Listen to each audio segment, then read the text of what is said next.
Good morning, good afternoon, or good evening, ladies and gentlemen. I'm your host, Habitual Line Crosser, and today, Knox is very sad. Would you like to tell how sad? Okay, that's fine. Today, on our next installment of USA versus the World. Now, before I go into exactly who the U.S. is facing in this USA versus the World, I would like to preface this by apologizing. I know it's been about 2 months since I was able to get one of these together between travel and everything else, and you're going to understand why, because the information that I went and researched is not at one single location. Spoiler alert, I don't know if you knew this, but there is a limit to how many tabs you can have open on certain browsers. It's 40 on Edge. Just thought I would let you guys know that. And I would secondly like to apologize to the man, the myth, the legend, Mr. G-Van, who is my editor, who is about to have a field day looking up all of these systems. But before we get into that, a word from today's video sponsor. Would you intercept me? I'd intercept me. The sponsor for today's video is Aura. Like most people, we take physical security measures to protect the ones that we love and ourselves. This can be installing security cameras, having a security system, doing motion sensor lights, having a big stick. You know what I'm saying? But what about your information online? What if there was an online big stick? When it comes to crimes involving money, online crime is quickly outpacing the old, breaking and entering. They don't have to kick in your door anymore to steal from you. The truth is, people are buying and selling your personal data online, and it's often not ending up in the right hands. Now, as much as all of us would love to go give these people a stern talking to, nudge, nudge, wink, wink, who sold you my mother's maiden knife? That's frowned upon in most countries and illegal in the United States. Sorry you had to see that. I thought my acting was quite good. So let's talk about Aura. It's an all-in-one digital safety tool. They have things like credit and identity monitoring, password protection, parental controls, and just a whole bunch more. When you go to Aura, you sign up, you fill out some basic information, and they immediately go to work, scouring the internet for your personal information and submitting takedown requests on your behalf to get your information out of the wrong hands. They scour hundreds of data broker sites looking for your information. Right now, you can go to https://aura.com/linecrosser or click the link in the description of this video to get a free 14-day trial of Aura. I'm going to be totally honest with you.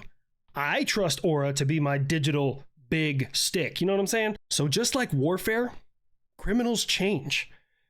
You can either get smart or you can get scammed.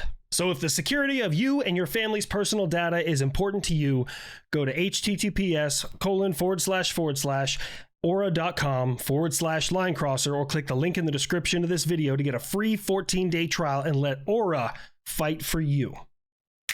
Back to the show.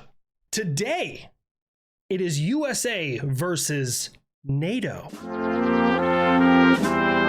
Yes, ladies and gentlemen, I pitted all of NATO, with the exception of the United States, against the United States. Now, I'll be totally honest with you. I thought this fight was going to be incredibly one-sided. I'm very glad to hear that I was wrong, and I learned way more than I wanted to learn about all of our NATO partners during this research. So we're going to just start from the top.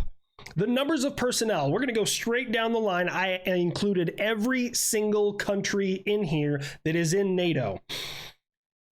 Now, I know one of my mods is going to get mad at me because he asked me like 2 days ago, like, hey, can you name a couple countries in NATO? And I named like 4 of them because I'm fucking special. But the list is actually in alphabetical order because I just Googled what countries are in NATO. Albania has 8,000 active, 2,100 reserve. Belgium has 24,676 active and 6,400 reserve. Bulgaria, 37,000 active, 3,000 reserve. Canada, 97,625 active, 35,600 reserve. Croatia, 14,100 active, 21,000 reserve. Czech Republic, 28,000 active, 4,200 reserve. Denmark, active, 44,000. Estonia, 10,000 active. Finland, 15,000 active. France, 207,100 active. Germany, 188,500 active. Greece, which is also, instead of, it's not the Greek military, it's like the Hellenic military. We'll get into that. They have 68,000 active. Hungary, 25,000 active. Iceland, 0. I didn't know Iceland didn't have a military. I'll be totally honest with you. And now, like, I begs the question, why are we covering down for them? Like, that's not just like my American side. Like, look, all of NATO. Okay, they abolished their military in 1869. Yes, right after the American Civil War, they're like, you know what? I don't think we should have a military anymore. And they just got rid of it. And now NATO just covers all their area. So Iceland does not have any military personnel. Italy has 174,800. Latvia has 10,000 active members. Lithuania, 10,000. Luxembourg, 1,000. Also, blame American geography. I thought Luxembourg was a city in the United Kingdom. Did not know that was its own sovereign nation. Montenegro. I did not pronounce that the way I wanted to. Where am I at? Montenegro, 2,000 personnel. Netherlands, 40,000 personnel. North Macedonia, 8,000 personnel. Norway, 15,000. Poland, 120,000. Portugal, 30,000. Romania, 35,000. Slovakia, 15,000. Slovenia, 15,000. Spain, 125,000. Turkey, 355,200. The United Kingdom, 156,200, bringing the grand total of NATO countries minus the United States to a number of 1,951,401 personnel. Meanwhile, the United States military, now I did, as I was doing my research here, I actually went back through the USA numbers just to verify everything. The personnel count didn't change, but like some other ones did, so bear with me here. The United States military is 2,098,436, so just right around 100,000 personnel difference between all of NATO and how much the United States has. Words are hard today. Okay, when it comes to aircraft, look, guys, I'm going to be totally honest with you. I went down a rabbit hole with this, and I couldn't figure out what was actually functioning in a lot of their militaries, what was not functioning, what was just ceremonial aircraft. I was able to find that for the artillery and what wasn't. So, like, for the aircraft, I kind of have to breeze over this, and I feel really bad for it. NATO itself has around 22,000 aircraft. 13,000 of those belong to the United States. Now, this isn't all just combat aircraft. A lot of these are support aircraft, sustainment aircraft, fueling aircraft, and what have you. So the rest of NATO, minus the United States, has 9,099 aircraft. The primary ones used in NATO are, of course, the F-16, which is the most widely exported aircraft in the world, followed closely by the Eurofighter Typhoon, one of my favorite aircraft. As the kid would say, though, canards are gay. The F-35, the Dassault Rafale. Somebody fucked me up and got mad at me because I said Rafale, and apparently it's Raphael. It's France's primary air interceptor with, and then Greece has some of those. The FA-18, that's mostly Spain and Canada, and then the Gripen. I don't know how to say that one still. Somebody, a lot of you are going to correct me in the comment section on that one. That is primarily the Czech Republic and Hungary. So the US, now some of these numbers may have changed, so I want to go over them again, and I just went with like the frame, like not the A, C, B, or C model, just like what that aircraft actually is. So A-10s, 281 in the United States. AC-130s, 31 of those in the United States. B-1s, 45. B-2s, 20. B-52s, also known as Grandpa Buff, 76 of those. Yeah, that's right. I'm still the fucking backbone of the American bomber fleet, and don't you fucking forget it. F-117 Nighthawks, still got 4 of those. FA-18, this is Hornets and Super Hornets all together. 540 of those. F-15s, all the variants, we have 450 of those. The F-16, we have around 1,000. That's all the different variants. F-22s, we have 183 of those. Previously, it was around 190 something, so we actually had a few of those drop off. F-35s, all the variants, around 550. AV-8B Harriers, we have around 87. And then the P-8 Poseidon, which of course I always include in this because to me that's a combat aircraft, we have 130 of those, which is fucking wild. And then we have 47 Little Birds, around 800 Apaches, 189 AH-1Z Vipers, and 508 MH-60 Seahawks, bringing the grand total of American combat aircraft to 4,941. Previously, it was like 5,200 and something. Now, to keep this interesting and keep my sanity, I kind of went over everything a little bit differently. So as I go over the NATO ships, which is the next category, if isn't mentioned, they don't have any of those. So what I did for this one to make it kind of the easiest to present this information is I went, this type of ship, how many of them does each country have? This type of ship, how many of them does each country have? So when it comes to carriers, the United Kingdom has the most number of them aside from the United States. The United States has 11, the United Kingdom has 2. They have Queen Elizabeth class, with a displacement of 65,000 tons for both of theirs. And the reason why I put displacement is because I want to show a little bit of a contrast here.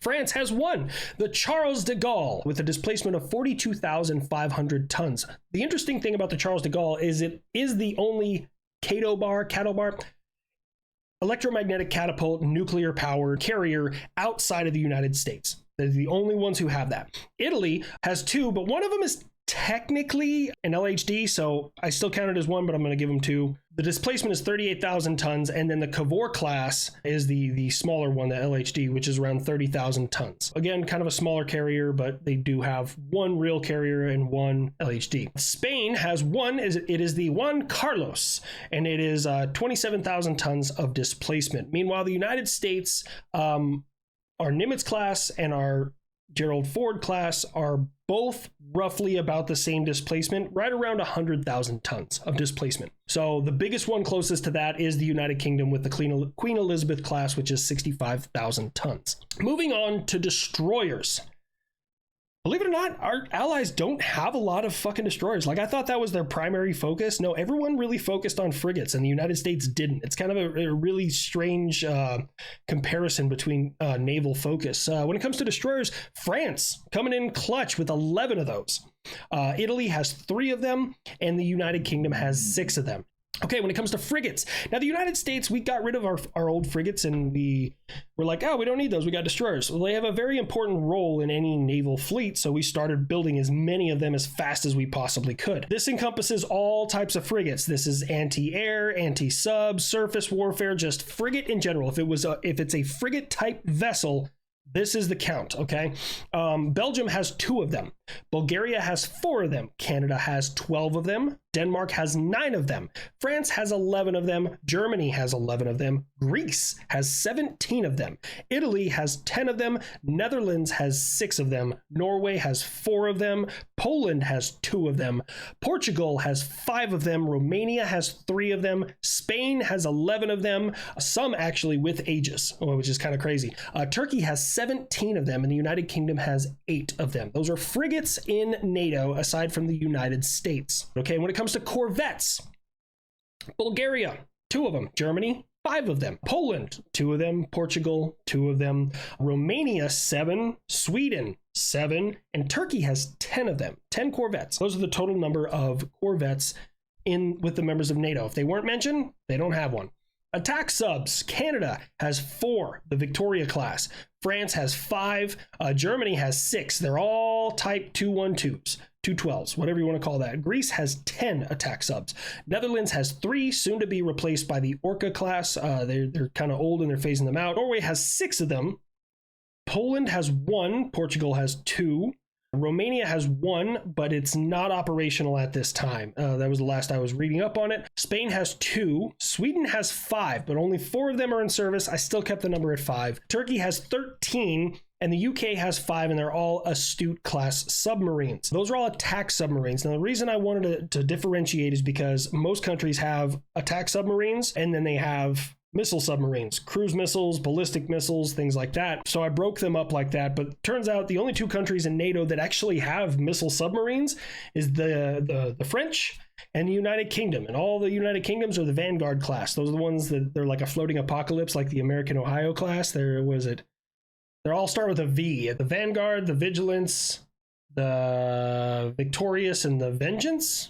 I want to say, I'm just going from memory. I don't have that in my notes. Bringing the grand total of warships that all of NATO has combined to 272. Now, the United States numbers haven't really changed. We haven't commissioned any new ships, and we haven't gotten rid of any old ones, aside from some of the ones that were already out of our fleet anyways, and we're sitting in dry dock or just sitting in the shipyard somewhere, okay? So the United States has a total of 192 warships, but it's important to note that when you're comparing these navies, and I could have done an entire video about just the navies in comparison. There are some modern ships like the French, the United Kingdom, and I guess the Portuguese to some aspect. Those guys all have relatively modern ships. Like, they've modernized most of their fleet. A lot of them have just really old stuff that they get from like your big contenders in NATO, like the United States, the French, or the British. When they get rid of their old diesel electric submarines, usually a member of NATO is quick to purchase one of those. So when it comes to like the most modernized Navy, it's going to have to go to the United States Navy, who doesn't employ any diesel electric submarines anymore. Does this necessarily mean that they're better? No. Newer is not always better. We kind of see that with the Su-57, but I digress. Okay, so I did take that into consideration throughout my entire battle plan, which we'll get to in a minute. When it came to tanks, this one I broke down by country because most countries didn't really have too many variants. They all kind of stick to one or two types of tanks. Turkey has the largest number of tanks in NATO. They have 339 Leopard 2 A4s, and they have 2,231 M60 Pattons that they bought from the United States when we switched from the M60 Patton over to the M1 Abrams, and then the M1A1, M1A2, M1A2 SEP V1, SEP V2. There's so many fucking variants of the Abrams. To the untrained eye, it's like we've had the same tank for the last 40 years. It's not. Like, it's like that shit from, what is it? The Zohan Sony Guts. It's got Sony Guts. Not really Fujigawa, it's Sony Guts. Poland has several different variants of Leos. Sorry, when I say Leo, I mean Leopards. They have a total of 247 of those tanks. They have 84 K2 Black Panthers, but they're building over 800 K2 PLs into production yet. So as I'm breaking down all these numbers, ladies and gentlemen, what I want to stress to you is that if it is ceremonial, if they have ordered it and it hasn't been delivered, or if they're in the process of building it, I did not add it to these numbers because I'm like, hey, guess what? War started today. That's what I want to go with. So, because the United States is building just a ton of shit as well, and I didn't want to try and give anybody an upper hand based on what they're supposed to have, because timelines almost always get pushed back, especially with defense contractors. The United Kingdom has 227 Charlie 2s. I like calling it Charlie. You Brits, you Brits and the Aussies, you put Y on the end of something, and like Americans, it's the Challenger 2, but it's the Charlie 2. And I love that you do that. France has 222 Leclercs. I actually know how to say that because that was one of the Armed Forces Vehicle Identification tanks that we had to identify. Italy has 200 of the, this one I don't know how to say, the Ariete, Ariete. It's either Ariete or Arite? I don't fucking know how to say that. But it looks like an Abrams and a Leo had a baby. Like, that's literally like, just take some of the aspects of an Abrams, some of the aspects of a Leopard, and just... And that's Italy's tank, but they're all upgrading those to, I guess, a new model here in the near future. Spain has 219 Leopard 2s. Greece has 353 Leopard 2s. Netherlands has 18 Leopard 2s. Norway has 36 Leopard 2s. And I'm not going to lie, I'm feeling a little attacked here, NATO. Are our tanks not as good? Like, what's the deal? Everyone's buying these Leos from Germany, and I'm a little offended. Like, almost everybody has Leos, but like, I think Poland is the only people who have Abrams. I feel a little attacked. Okay. Norway has 36. I might have already said Norway. Portugal has 37 Leos. Denmark has 44. Canada has 82. Germany has 296. This is the 2A5, A6, A7, and A7A1s. Germany has by far the newest variants of the Leopard, bringing their grand total of tanks that are currently in use right now to 4,932. Meanwhile, the United States, that number hasn't changed. We have around 5,000 in use and 3,600 stored, bringing our grand total to 8,600. So the United States in the tank category, we win. But I was looking at, as I was continuing on, at first it seemed like the United States is like, man, we got more shit than everybody else's shit. But it starts to even out as we continue through things. Now, when it comes to missiles, believe it or not, NATO, like, I was really surprised.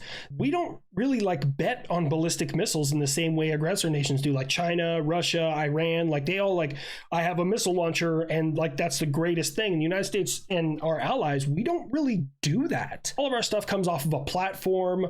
We do have like cruise missiles, Tomahawks, and, you know, we got our ICBMs, the Minutemans, the Tridents, you know, we have all those things, but we really don't have a whole lot of ballistic missiles, with the exception of Turkey, which has the Bora missile, Bora, and it looks realistically like Patriot off a Wish, but it's a surface to surface instead of surface to air, and has a range of 280 kilometers, which they're not going to be able to hit us from Turkey with a range of 280 kilometers. Okay, the U.S. is still employing mostly just our Minutemans, our Tridents, and NATO has just a conglomerate of like Harpoons and Brimstones, and everybody in NATO fires each other's missiles that we have, like air to surface, surface to surface, surface to air, like everybody in NATO. When it comes to air defense, my neck of the woods, this is where your job is going to get really difficult, G-Van. I'm so sorry, because there's a lot of fucking systems. I will go ahead and preface this by stating that the #1 chosen, purchased, and employed air defense system in NATO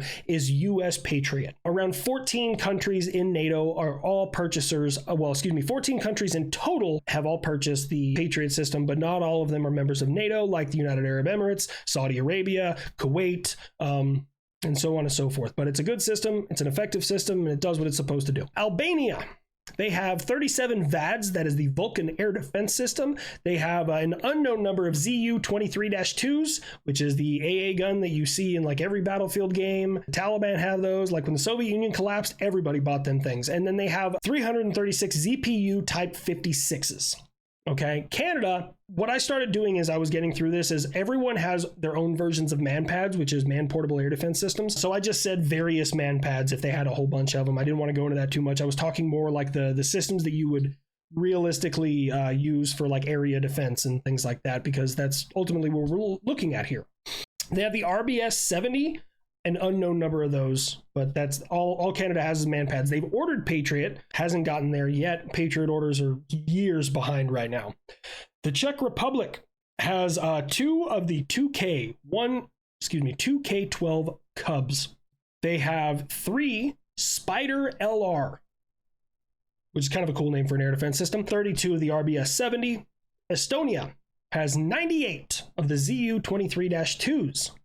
They have 100, the PPZR Piorun. I don't know how to say that. I remember looking that up for another country. Still don't know how to say it. They have 209 Mistrals, which is a French air defense system. And then, of course, they have an unknown number of Iris-Ts. A lot of countries trade the Iris-T, the NASAM, and of course, Patriot to our NATO allies. So everyone can use each other's missiles and each other's systems and cover down for one another. And using like systems is a really good thing. And until we start fighting each other, and then we know what each other's weaknesses are. Finland. Wow.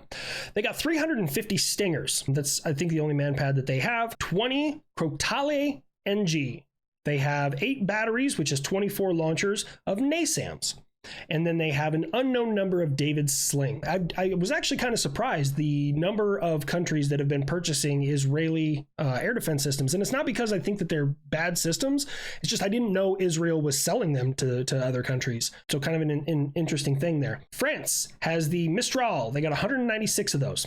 That's it. Germany, they got the Stinger. They got 9 batteries of Patriot. Now, Patriot, public available information is that you can put up to 8 launchers per battery.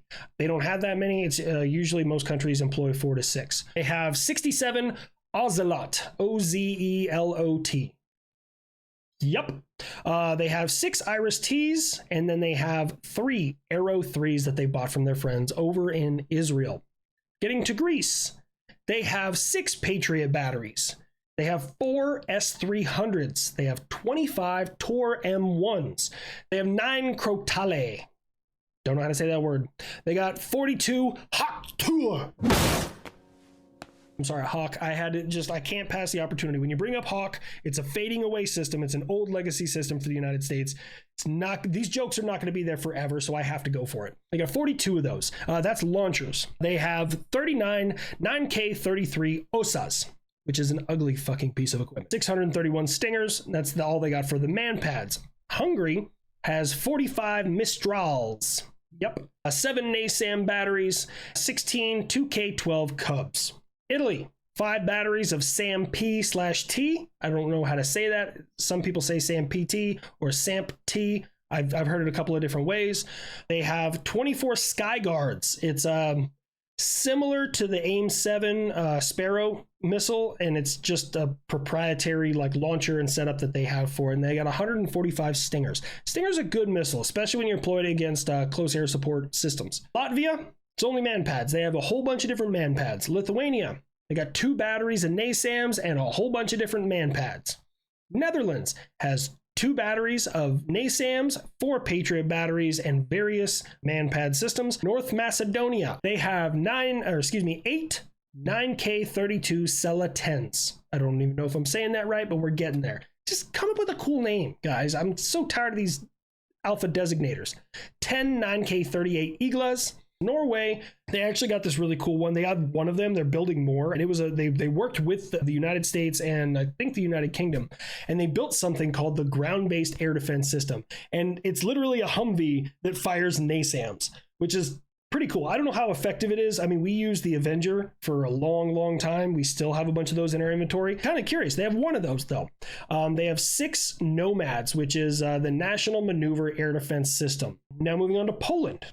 They have 2 batteries of Malinaru, 77 Poprads, 64 9K33 Osas, 20 2K12 Cubs, 2 Patriot batteries, 51 S-125s. Yes, the same one that shot down the F-117 Nighthawk, which I've talked about in depth. That was a whole lot of luck and a whole lot of fuck up on the United States. And then, of course, various man-pads. Portugal has Thales Rapid Ranger. It's a truck-mounted Starstreak, which I think is really cool. Starstreak is the one that I referred to on the Unsub podcast that I called the HVM or High Velocity Missile. That is the one that travels at Mach 3.5 and has the 3 tail-stabilized explosive fragmentation darts inside of it. And then, of course, various man-pads to include the Starstreak. Romania has 60 ZU-2s. They have 36 Gepards. Believe it or not, I expected more countries to have the Gepard, and as I was going through, I was like, is it just not a good system? It looks cool as shit, but there's not very many countries that have them. 48 CA-95s, 32 2K12 Cubs, 16 9K33 Osas, and various man-pads. Slovakia, they have the Mantis. The only country that I was able to find employing the Mantis, I thought like Germany, hey, Germany's going to employ the Mantis. It wasn't listed for their air defense systems. Like, I was like, why don't they have the Mantis? That's the one that looks like a futuristic stealth turret that's just a bullet hose. European C-RAM on steroids. It's kind of cool. And they have 2 of those. They have 5 batteries of 2K12 Cubs, and then, of course, various man-pads. Spain, they got 36 Hawk 2. I'm going to make the joke no matter what, guys. They got 3 batteries of Patriot. They have the Skyguard Aspide. I don't know if I'm saying that right. 13 of those. 8 batteries of NASAMs, and then various man-pads. We're almost there, guys.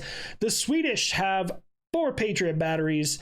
Iris T, they got 16 of those, and of course they have Swedish fish, which are sometimes delicious. I don't know. I get like a weird thing when it comes to Swedish fish. I either like I annihilate the whole bag, or like I take one bite and I'm like, not feeling that. No, it's like there's one way or the other. There's no in between. When it comes to Turkey, they have a lot of homegrown stuff. I was kind of impressed about that. They got the HISAR O positive or O plus. They got 4 batteries of that. The HISAR A plus, an unknown number of those. They are employed though. That's why I put them on the list. And then of course, various man-pads and a whole bunch of AA guns like the ZU-23-2s and pretty much anything that when the Soviet Union was willing to sell when they collapsed, Turkey has their hands on. And then the UK has 6 batteries of Sky Saber. After going through this, I was like, it kind of is a moot point when you have enough air defense that you can definitely protect your assets. Now, for this last one, when we get into artillery, I did this one different because I would have been talking like after that whole air defense one that I did it that way. I was like, this is going to take too goddamn long. So what I did is I literally went country by country and added all of theirs together. So NATO as a whole, minus the United States, when it comes to artillery, they have 100 M46s, those are 130 millimeters. They have 114 D20s, those are 152 millimeters. They have 51 D30s, those are 122 millimeters. They have 392 M30s, those are again 122. They have 14 M56, those are 105 millimeters. 36 M2A1s, those are 105 millimeters. They have 841 M114s, those are 155 millimeters. They have 1,324, most of which are Turkish, of the M101A1s, those are 105 millimeters. They have 155 M115s, those are 203 millimeters, also known as 8-inch. I don't know why I did like a little weird dance there. G-Van's going to make fun of me with that one. They have 82 M82s that are 76 millimeters. They have 320. They're all Romanian of the M1981s, and those are 152 millimeters. 116 of the M85s, all Romanian again. Those are 152. Romania, they weren't doing good in a lot of these categories, but like they really came out swinging with the field artillery, especially towed artillery, which is the largest conglomerate here. They have 18 D44s, those are 85 millimeters, 100 D74s, those are 122 millimeters, 42 LG1 Mark IIs, 105 millimeters, 182 L118s, 105 millimeters, 21 L119s, those are 105 millimeters, 98 C3 close support guns, those are 105 millimeters, 33 M777s. That is homegrown. I mean, it's BAE Systems, but I like to consider it American gun. I mean, it's one of our big towed artillery pieces. 113 of the K83s, those are 155 millimeters, just like the 777. 24 K89s, 152 millimeters. They have 56 of the K98s, those are 155 millimeters. G-Van, please pull up the picture. To me, this looks like artillery blunderbuss. That's what I like. I wrote that in my notes. Like, it looks like an artillery blunderbuss. There are 474 H63s. Those are 122 millimeters. They have 37 Oto Malara. Yeah, 105 millimeters. They have 90 FH70, 155 millimeters. They have 83 Santa Barbara Sistemas. 148 Model 56s, those are 105 millimeter, bringing the grand total of towed artillery in NATO, aside from the United States, to 5,244. Now we move on to self-propelled. They have 57 AS90s, 155 millimeter. Oh, this one, I don't like saying this one. I'm going to try and pronounce it. 131 2S1 Gwozdika?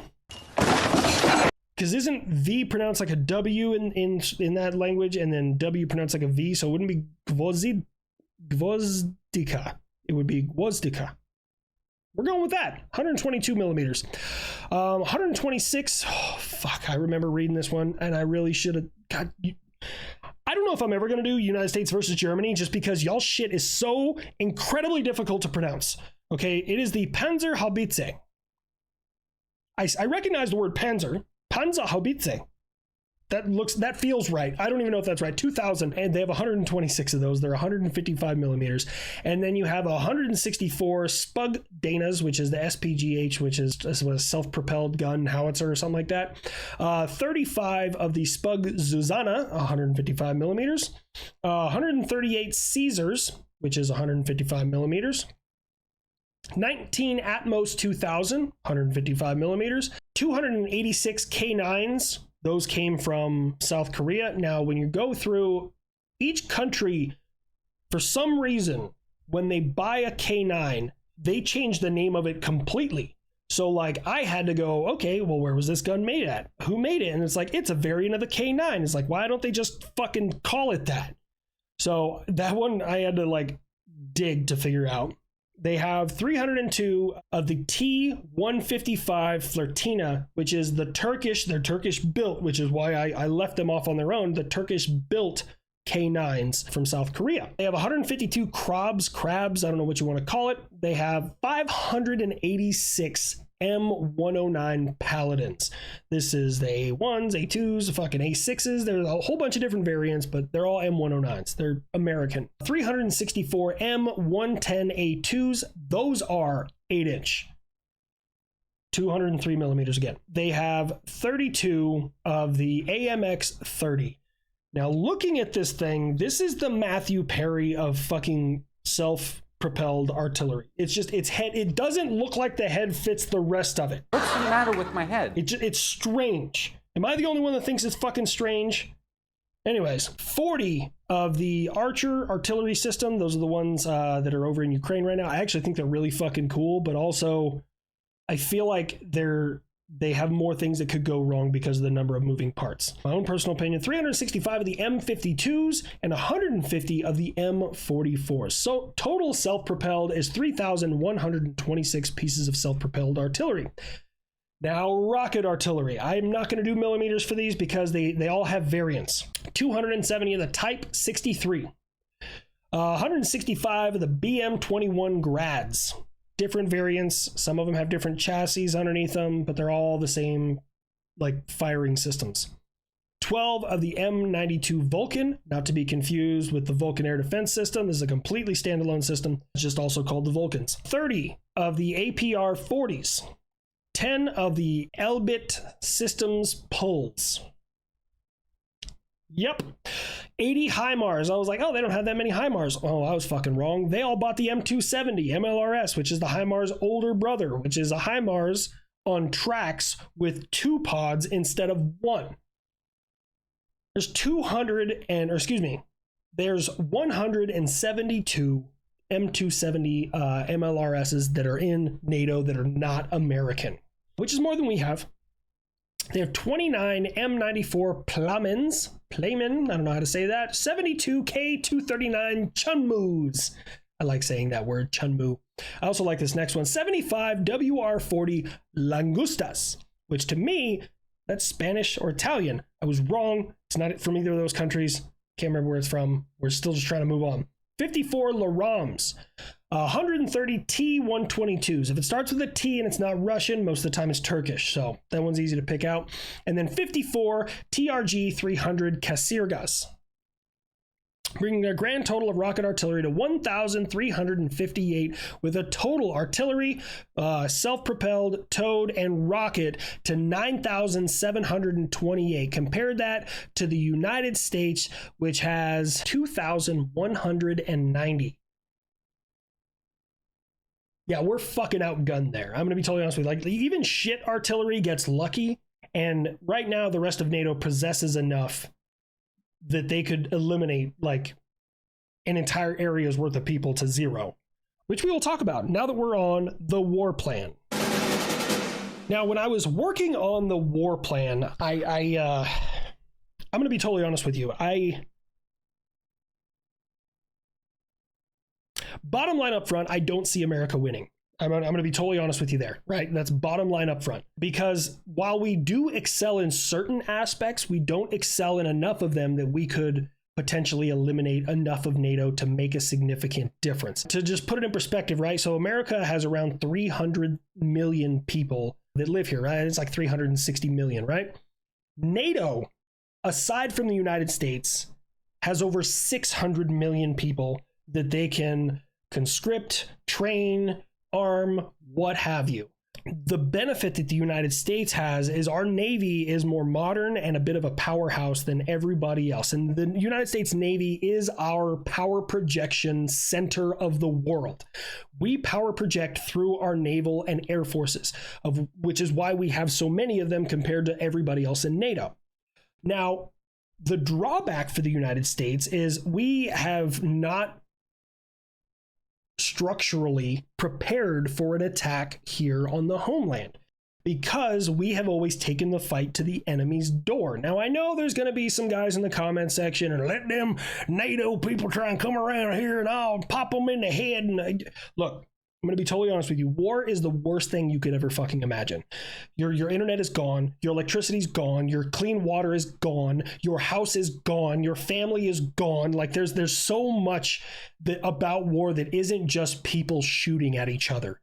Like when you can't go fill up your car on certain days of the week because the fuel is needed for the war effort. That happened in World War I and World War II. Well, no, not World War I. That happened in World War II. We needed the petroleum products to go overseas. People were, trying to recycle as much brass and copper as they could because we needed it for shells. Like, there's so much that was taken away from the Americans here in the homeland to support World War II that a lot of people tend to forget. Getting back into the war plan, a lot of what would happen as I was looking at this would really be dependent on who struck first. Now, let's say for training purposes, the United States got a wild hair up our ass and we're going to be the ones who strike first. There's a couple of hurdles that we have to, not optional, we have to get over if we are to go on the offensive here. It has to be a surprise attack. Just first and foremost, it has to be a surprise attack. They have so much compared to us. And it even goes for NATO. NATO has to hit us so fucking hard that we have no ability to react in time because we're so spread out all over the globe. You can't eliminate the United States military power by eliminating the United States themselves. You can't. We're everywhere. Remember, for this, there is no nuclear use. So I think there's 3 nuclear capable nations in NATO. It's the United States, France, and the United Kingdom. No nukes. We're not doing any nukes. So for this, okay, first thing I would do, this would be near simultaneous if I was going to try and go on the offensive and hope for this. And it's relatively similar to what we did in World War II. Right off the rip, we have 2 Aegis Ashore systems out in the world that are not in the continental United States, and they're both in NATO countries, one of which is in Poland and the other one is in Romania. I'm going to be totally honest with you. We have to destroy those. I could not find a way to logistically support those from the amount of firepower that the neighboring countries and people over there could place in those locations. There's nothing we could do. And it's a lot more beneficial for us to destroy them than it is to let the enemy get their hands on that level of firepower. So that would be part of the job. I would also try and remove all of my troops. There's around 35,000 troops in Germany alone that would be surrounded and cut off, and they would not stand a fucking chance. We got to get them out of there because that's 35,000 troops that we are absolutely going to fucking need. Now, as we're kind of prepping this, right, this is before a single shot is fired. We're just moving people around. We're trying to stay under the radar, which is what NATO is going to do in their attack plan as well, is we're going to, move people where we need to, kind of set the chessboard and do it without rousing, whatever, as much suspicion as we can. Now, we do have a NATO partner right next door, Canada. And I'm going to be totally honest with you, Canadians. If we come prepared, we're going to fold you like a lawn chair. 1v1. Mano a mano. You're not going to stand a fucking prayer. Okay? You don't have any 5th gen aircraft. You have nothing but man-pad air defense. There's just no way that I shake this that is going to be beneficial to you. And plus, Canada's a huge hub for us. We get about 30% of the oil in general that we import from Canada. So most of American oil is actually made in the United States. People are like, you get it from the Middle East. No, most of it's actually from Canada. I think less than 5% actually comes from the Middle East. But we also, under certain presidencies, we were exporting more than we were importing. And that's just to keep the world economy going. Why don't we just hang on to it instead of... We buy some, we sell some, helps out other countries and their economy, but that's neither here nor there. I was looking for landing places and I was like, let's do it again. Let's do Normandy again. But now the United Kingdom is against us. And the 2 strongest navies that are in NATO is the United Kingdom and France. Yes, a lot of other countries have more ships than them, but they have the newest, updated, most powerful, largest, and most capable ships that are out there. Now, a ton of these countries have mine layers, anti-mine ships, they have patrol boats, they have a lot of stuff that's not designed for blue water, so the United States would have to leverage that to our advantage. We need to, this isn't we need to, this is when the shots start getting fired, eliminate as much of the United Kingdom and French military or naval power as humanly possible, because that will provide the United States with freedom of maneuver on the ocean, which will help out with logistics, which will help out with reinforcements, which is ultimately a part of logistics. It'll help out in every part of the war effort, and we'll have less of our ships getting attacked. Speaking of logistics, Iceland, I'm sorry, you don't have a military. We're taking over. It's just us. We're coming in, and there's nothing you can do to fucking stop it. I'm sorry. This is war. And Iceland is in a great logistic location to provide support to European allies without the use of United Kingdom. Like, Iceland is in a great spot. Now we're starting to shoot, right? Taking Canada. Once we start hitting in Canada, they're going to want to send their friends over there. An attack on one is an attack on all. That's why we have to eliminate those navies. Now, Turkey and Italy also have sizable navies.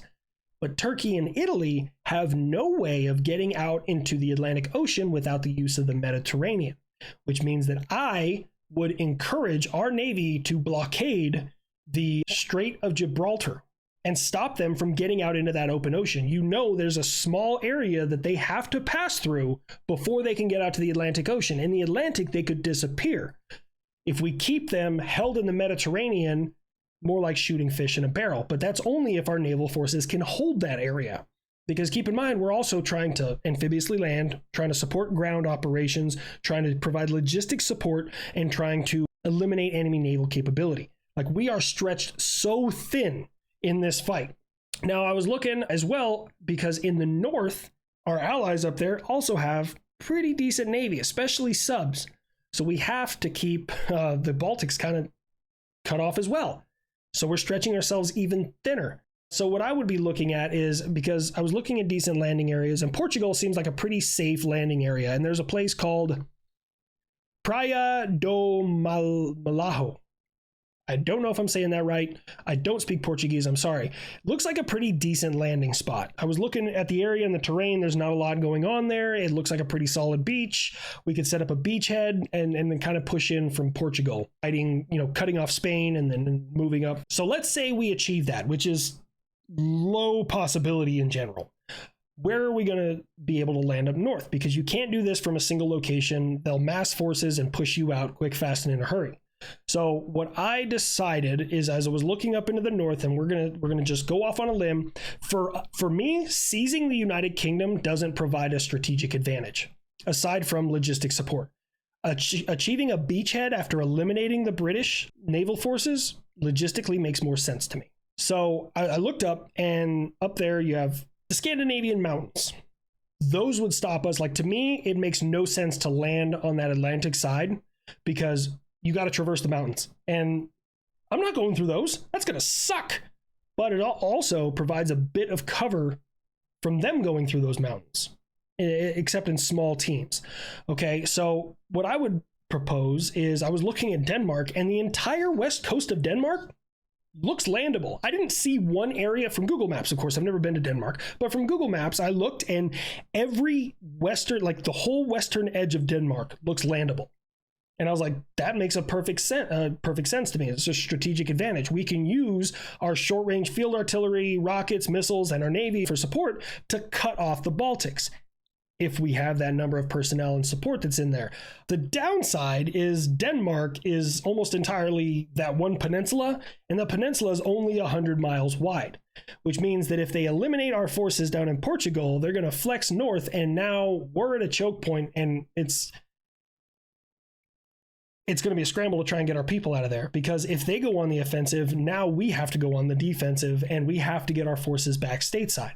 But here's the thing, as I was looking at it, once we're on ground, congratulations. They have so much artillery and aircraft, and we're close to them, that there's just so much firepower they're going to be throwing at us. Like, it's a battle of attrition. Like, we just have to try and realistically survive until their production can't handle it. The United States is a production nation. We have a lot that we can and will produce, and we're going to be taking out as much of their production facilities as we possibly can. But that's only if we're on the offensive. And again, there's so many variables there, and it's like, I don't foresee us actually winning there. Like, congratulations, we, made beach landing, but that's about it. Now, if you fight from the defensive, that seems slightly more probable. The downside is if it's a surprise attack and they have a mast, we are in trouble. So I was like, all right, I'm going to, for one time in one of these videos, I want to put my head inside the enemy. And I'm like, how would I beat us? Well, this is what I normally do, I guess. And again, the last time I did, US getting invaded came from Canada. logistically, that makes the most sense because it's a large landmass. You can amass your forces there. So let's say, they say they're coming to do a training exercise with the Canadians that the US just isn't invited to. It's like an Execute Order 66 type shit. And they bring over all of their shit, all their tanks, all their field artillery. Now, I will say that they do, in fact, have enough aircraft and support vessels to logistically support combat operations across the Atlantic. Like, as I was looking through these numbers, I was like, I'm just going to say kind of a, one way or the other. Do they have enough capability to power project that far? And if they rely on one another, absolutely they fucking do. So if they get into Canada, our naval force isn't as effective as we would like it to be. Now, once the fight starts, I would try and cut off their level of supply, which means that at that point, all you really have to do in the United States is survive long enough that they run out of supplies, and now we're on the offensive. But the initial strike is going to be nuts because we're spaced out. We're everywhere. It's going to take time to get those forces back stateside. And by that time, hell, they could have pushed through half of the United States, depending on how their technique is ran. Canada, them coming from one single location, I thought about maybe coming up through Mexico. Like, could they come up through Mexico? And to me, intel-wise, it would raise some serious red flags if I started seeing NATO allies and mass forces south of our border. I'd be like, that's really suspicious. So for me, it just didn't make sense for them to come from the south. Now, well, what about a beach landing? Okay, the United States is protected by 2 oceans on each side. Yes, we're also inside of those oceans is 2 mountain ranges. You have the Rockies on one side and you have the Appalachians on the other. Appalachians. Look, I worked with a guy from Kentucky. He said it was Appalachians, so that's what we're calling it. So now, let's say you establish a beachhead. Congratulations. You now have to fight through guerrilla warfare mountain towns to get to the inside of the United States. So for me, it made the most sense if you amass in Canada and come down from the north, you'll have the most ability to support your forces continuously without having to worry about the US Navy take you out. Because if you come from the beachhead and let's say you establish a beachhead and the United States Navy sinks everything that's supporting you, well, now they're going to start hitting you on the beach. So for me, the amount of losses that would come from that just didn't tactically make sense. So once they're inside the United States is going to start amassing forces as best we can. And if I were them, I would want to also capture those Aegis Ashores and eliminate all 35,000 American troops that are in Germany and all those other locations. Sorry, it's war. You're going to have to kill people. Like, that's just the way it is. Now, at that point, your goal is to move fast and cover as much ground as you possibly can, because I'm still kind of banking on the U.S. Navy. The U.S. itself is not prepared for a ground invasion in the United States. We're not. All of our ammo is locked up. All of our vehicles are locked up. Like, everything is really secured because we don't, don't get me wrong, we still practice, getting ready as fast as we can. But our readiness status in the United States is very different than our readiness status overseas with some of our overseas base locations. So you really catch us with our pants down at that point in time. That coupled with the fact that our military force that is stateside is drastically reduced. I don't know if you guys know this, but around 50% of American air defense is deployed at any given time. Yeah.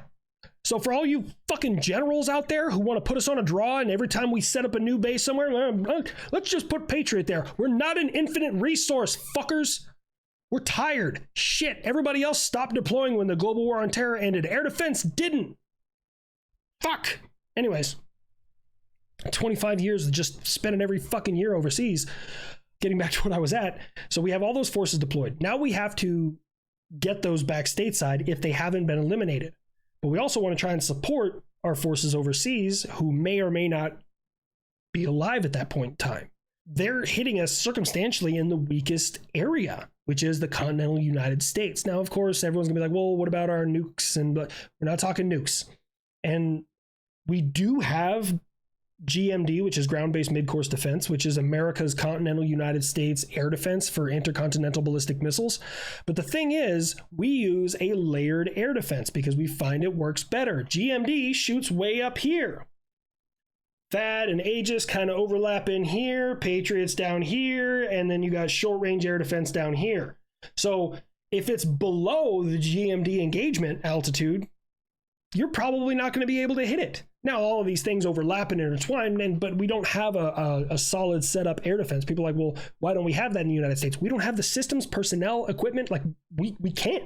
Like, literally, we fucking can't. Now you're like, are you telling our enemies that we're open to attack? No. No, trust me. Anything that they have that can reach the United States can be hit. But we're not expecting somebody with short-range missiles and rockets to be on our border. It's just not something we're, structurally and economically prepared for. Not economically, militarily prepared for. At that point, it's going to be, kind of running and gunning, cover as much ground, as much devastation. If I was the enemy, I would start by using all of my rockets and artillery on every city center that I could reach. Because Americans are proud. Americans are proud. We're incredibly proud creatures. When someone sucker punches us, we don't get like, oh, hearts, thoughts and prayers. Like, we get mad. We get really fucking mad. And we immediately want to take up arms and go kill something. So I was like, how would I eliminate that? You can reach Detroit, Chicago, New York, fucking Seattle,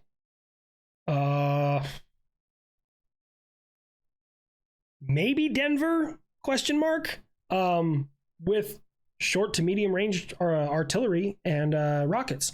Now they do have HIMARS and they have ATACMS, and I don't know if ATACMS can reach all the way to Denver, but they got a pretty damn good reach. If I was going to attack the United States, I would start with eliminating the city centers. Is it nice? No. War is not nice. War's never been about who's right. War's about who's left. That's really all it is. Kill more of them than they do of you. That's all it is. And if you're American, you are their enemy. Doesn't matter if you're a man, woman, child, any of that shit. For some reason, people got it in their brain that warfare is nice and polite and it's good guys versus bad guys, like some fucking Captain America shit. Civilians and innocent people have been getting killed and maimed in warfare since warfare has existed. Okay, whether it was a stray arrow that hit somebody or it was a pillage and plunder sword to the throat, it doesn't matter. Okay, if you want to win, these are the things you have to do. And the same would go for the United States if we went on the offensive. Level London, level Paris.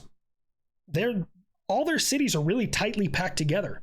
And when you're going to attack Canada, level Canadian cities.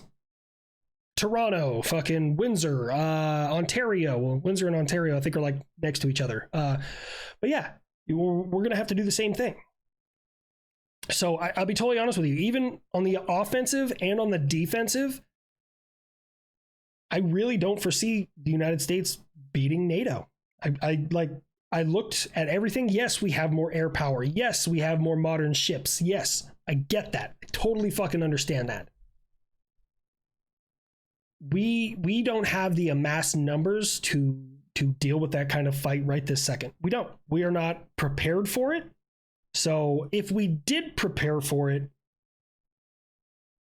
I would give us a 10% success rate, maybe 30. Let's go 30% success rate. 70% is them. And that's if we go on the offensive. If they go on the offensive, it's like a 90-10.